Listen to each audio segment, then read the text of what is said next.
What if the fall of the French monarchy began not with revolution in the streets, but with whispered seductions in gilded palace chambers? In the opulent halls of Versailles, where power hung like perfume in the air, one woman's ascent would become the final act of royal decadence. She possessed no noble blood, no inherited titles, no family connections to secure her place among France's elite. Yet Madame du Barry would become the most influential woman in the kingdom, wielding power that queens could only dream of. The year is 1743. France stands at the height of its glory under Louis XV, yet beneath the surface, cracks already show. The kingdom bleeds money from endless wars. The people grow restless under crushing taxes. Into this volatile world enters Jeanne Bécu, born to a seamstress in the provincial town of Vaucouleurs. Nothing about Jeanne's early life suggests the extraordinary destiny awaiting her. She grows up in poverty, her father unknown, her mother struggling to survive.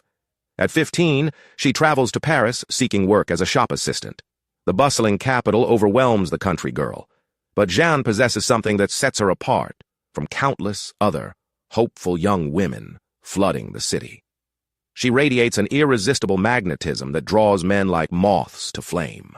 Jeanne's beauty isn't classical perfection. Instead, she embodies a more dangerous allure. Her laugh rings like silver bells. Her eyes sparkle with mischief and intelligence. She moves with natural grace that suggests nobility despite her humble origins. Most importantly, she understands instinctively how to make men feel like conquering heroes in her presence. By her early 20s, Jeanne has transformed herself from provincial seamstress to sophisticated courtesan. She takes the name Mademoiselle Lange and establishes herself in fashionable Parisian society. Her salon becomes a gathering place for artists, writers, and wealthy merchants. She cultivates an image of refined sensuality that attracts increasingly powerful patrons. Then fate intervenes in the form of Jean-Baptiste du Barry, a notorious rake and procurer for the aristocracy. Du Barry recognizes Jeanne's extraordinary potential immediately. He sees beyond her beauty to the sharp intelligence beneath. More crucially, he understands that she possesses exactly what King Louis XV desperately needs. The aging monarch has grown melancholy and bored. His previous mistress, Madame de Pompadour, died 4 years earlier, leaving a void in his life that no one has successfully filled. Louis craves not just physical companionship, but intellectual stimulation and emotional comfort.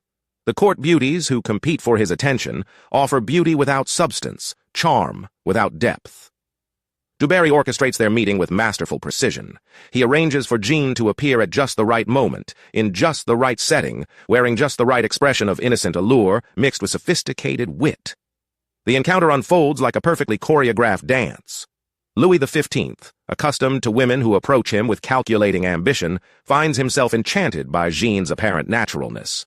She doesn't grovel or flatter excessively. Instead, she treats him like an interesting man rather than an intimidating monarch. She laughs at his jokes, asks thoughtful questions about his interests, and displays genuine curiosity about his thoughts and feelings. The king falls completely under her spell.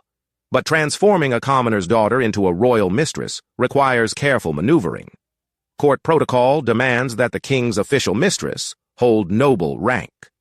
Du Barry solves this problem through a sham marriage, wedding Jeanne to his compliant brother Guillaume.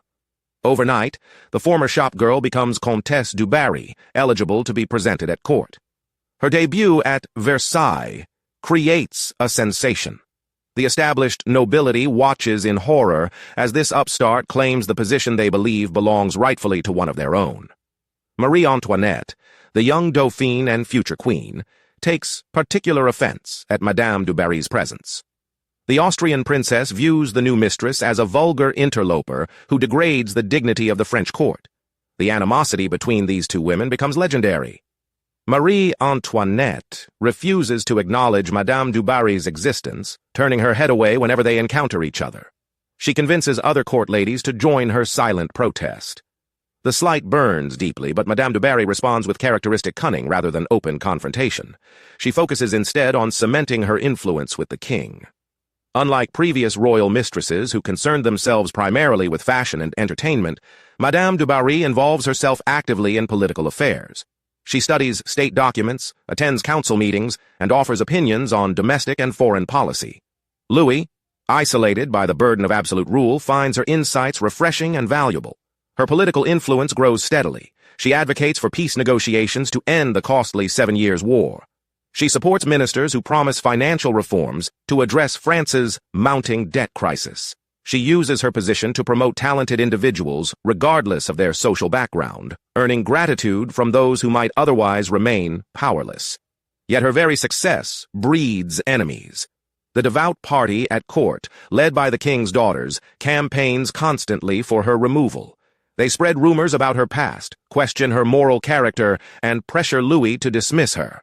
Foreign ambassadors complain that negotiating with France has become complicated by the need to court the king's mistress alongside official ministers. Madame du Barry navigates these treacherous waters with remarkable skill.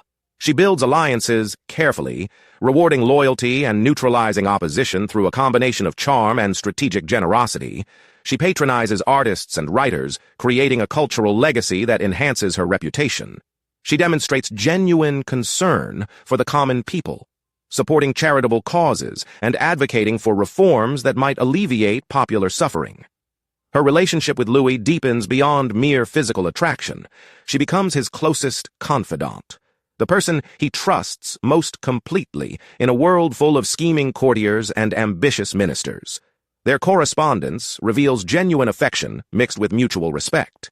He calls her his angel, while she addresses him with tender familiarity that scandalized observers.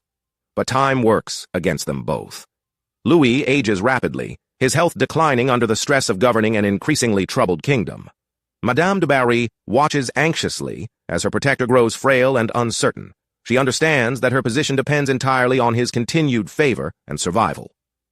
In 1774, disaster strikes. Louis XV contracts smallpox and dies within days. His grandson ascends the throne as Louis XVI, with Marie Antoinette as his queen. The new monarchs waste no time in exiling Madame du Barry from court. She retreats to her chateau at Louveciennes, officially powerless but still wealthy and influential. For 15 years she lives in comfortable retirement, maintaining her salon and continuing her charitable work. She watches from afar as France slides toward revolution, the very problem she once tried to address, finally exploding into violence. The monarchy she served crumbles, taking with it the world that made her remarkable rise possible. The revolution changes everything. Madame du Barry's association with the old regime marks her as an enemy of the people. Her wealth and aristocratic lifestyle become symbols of everything the revolutionaries seek to destroy. In 1793, during the height of the Terror, she's arrested and charged with conspiracy against the Republic.